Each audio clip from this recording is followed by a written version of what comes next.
Good morning, students. Today we are starting chapter number 9, that is reproduction in animal. This is the first lecture of this chapter, and today's topic is reproduction.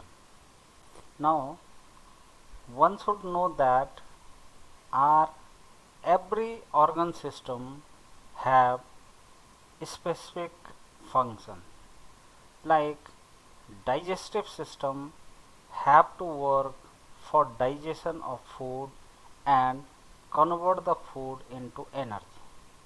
Similarly, the other system have their unique function, right? And in the previous chapter we have already gone through the cell of the organ will have same size, same nature and same function. Cell makes tissues and tissues makes organ, whereas organs make organ system. Organ system constitute the organism and organism constitute the population. Now student, आप लोगों को ये पता होना चाहिए कि सारे system ठीक हैं, लेकिन अगर कोई माइक्रो ऑर्गेनिज्म नए इंडिविजुअल को जनरेट न कर पाया तो एक बार धीरे धीरे उस स्पेसी की जो एग्जिस्टेंस है वो धीरे धीरे खतरे में आ जाती है। रिप्रोडक्शन का मतलब होता है the birth of new individual.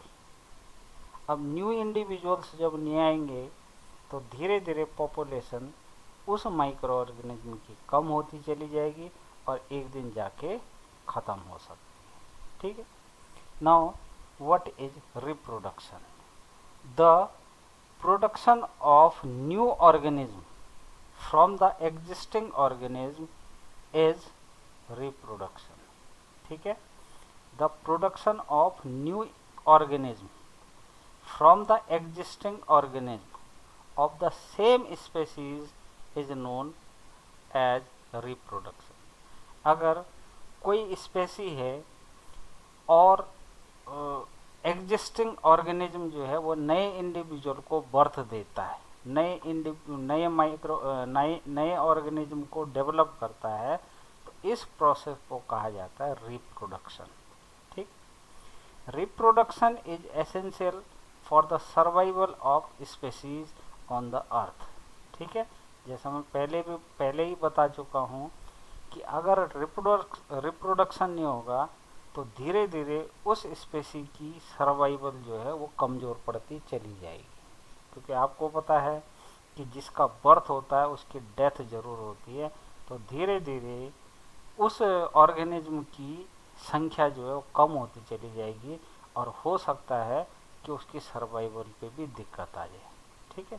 तो इसलिए भी रिप्रोडक्शन जरूरी है। Reproduction by human being ensures that the human species will continue to exist on the earth FPR all the time to come। ठीक है। दिस अर्थ फॉर है ये। ठीक है। तो ह्यूमन बीइंग आपने देखा होगा उसमें रिप्रोडक्शन जो है वो कंटिन्यूअस प्रोसेस है। ठीक है ना।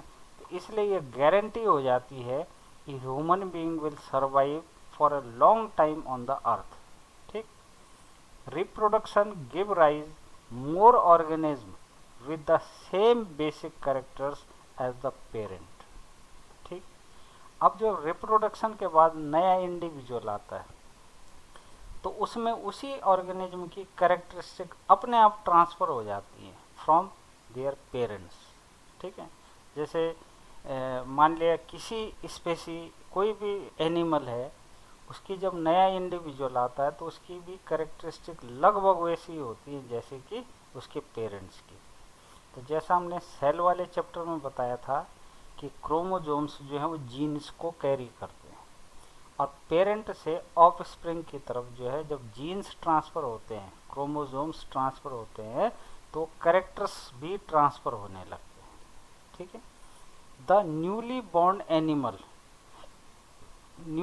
एनिमल का मतलब होता है नया individual, is called young ones. जो पैदा होते हैं उन्हें कहा जाता है यंग वंस। ठीक है। यंग वन का मतलब ये हो गया ऑफ स्प्रिंग, यानी कहने का मतलब नया individual. Now modes of reproduction. अब जो रिप्रोडक्शन होता है वो कितने तरीके का होता है। Now there are two types of reproduction. पहला रिप्रोडक्शन होता है asexual reproduction. This is the first mode of reproduction, that is asexual reproduction. और दूसरा होता है sexual reproduction. Now what is the difference between these two modes of the reproduction. ठीक है।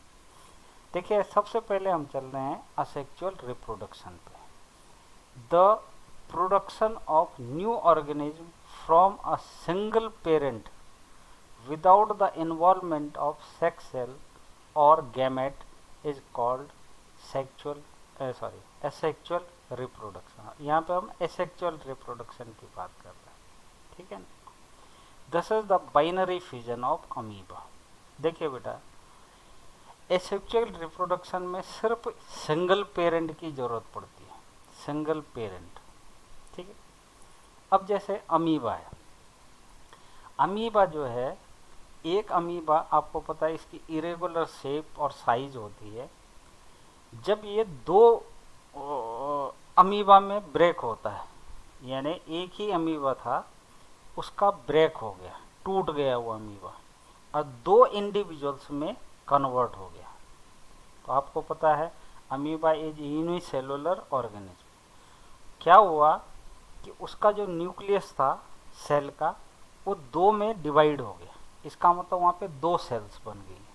अब अमीबा के पास तो एक ही सेल होती है, तो वो क्या करता है, जो अमीबा होता है वो टूट के दो में कन्वर्ट हो जाता है। ठीक है। Then two amoeba converted into four into 8, यानी उनका क्या होता है, फिजन होता चला जाता है। फिजन का मतलब टूटना। ठीक। बाइनरी का मतलब टू, तो वो दो में टूट जाता है, इसलिए हम उसे कहते हैं binary fission of amoeba.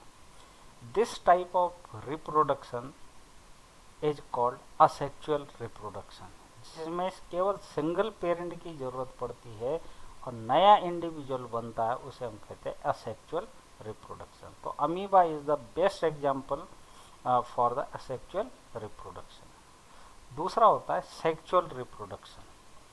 The production of new organism from two parents, this is two parents by making use of their sex cells or gamete is called sexual reproduction। Sexual reproduction में दो parents participate करते हैं और उनके gametes जो हैं वो fuse होके फिर एक नया इंडिविजुअल जेनरेट होता है। ठीक है। तो अब अगर आप इसके एग्जाम्पल देखें तो every human being having the sexual reproduction, fish, frog, बहुत सारे एग्जाम्पल हैं, लॉयन, टाइगर, लेपर्ड, बहुत सारे एग्जाम्पल हैं सेक्सुअल रिप्रोडक्शन। तो मोस्टली जो रिप्रोडक्शन का मोड है वो सेक्सुअल रिप्रोडक्शन है, जबकि बहुत कम केसेस में एसेक्सुअल रिप्रोडक्शन होता है। अब आपके पास एक बहुत इंपॉर्टेंट क्वेश्चन बनता है कि what is the difference between asexual reproduction and sexual reproduction. तो एसेक्सुअल रिप्रोडक्शन में सिंगल पेरेंट पार्टिसिपेट करता है और आप क्या करेंगे, दो बना लेंगे कॉलम। असेक्सुअल में लिखेंगे सिंगल पेरेंट पार्टिसिपेट, यहाँ लिखेंगे सेक्सुअल में टू पेरेंट्स पार्टिसिपेट। फिर इधर लिखेंगे no involvement of sex cell, यानी गैमेट, गैमेट का कोई रोल नहीं है इसमें, कोई इन्वॉल्वमेंट नहीं। सेक्सुअल में लिखेंगे द सेक्स सेल और गैमेट फ्यूज टुगेदर, मेल और female gamete fuse together to produce the new individual. फिर एक डिफरेंस आ जाएगा एग्जाम्पल का। एसेक्सुअल में अमीबा यानी binary fission of amoeba. Sexual reproduction में आपके पास एग्जाम्पल आ जाएगा human being, fish, frog, tiger, जो भी आप लिखना चाहते हो, बहुत सारे एग्जाम्पल इसके आएंगे, ठीक है ना। तो this is the mode of reproduction. तो ये बहुत ज़्यादा इम्पोर्टेंट टॉपिक है, मेथड्स ऑफ रिप्रोडक्शन, ठीक है। तो आज आप जो है वो इस टॉपिक को बड़े अच्छे से पढ़ेंगे, ठीक है। फिर से एक बार वो स्लाइड दिखा देता हूँ। एक तो आपको पता होना चाहिए व्हाट इज रिप्रोडक्शन। रिप्रोडक्शन का मतलब बर्थ ऑफ न्यू इंडिविजुअल और young one from their parents, ठीक। फिर आप क्या करेंगे, इसका डिफरेंस लिखेंगे दोनों का।